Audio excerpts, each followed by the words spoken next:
जो बड़ी नकुल गु कहे, नहीं रही मघटी जाई।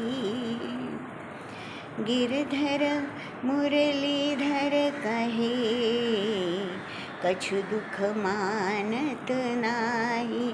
रे भैया कछु दुख मानत नाही। रहीमदास संत म्हणताय की श्रीकृष्णाला तुम्ही गिरधर न म्हणता मुरलीधर म्हटलं तरी त्याच्या कर्तबगारीवर काहीही कमतरता येत नाही. तो तसाच महान राहतो. सध्याच्या निवडणुकीच्या काळामध्ये संत रहीमदासांचा हा दोहा किती चपखल बसतोय नाही.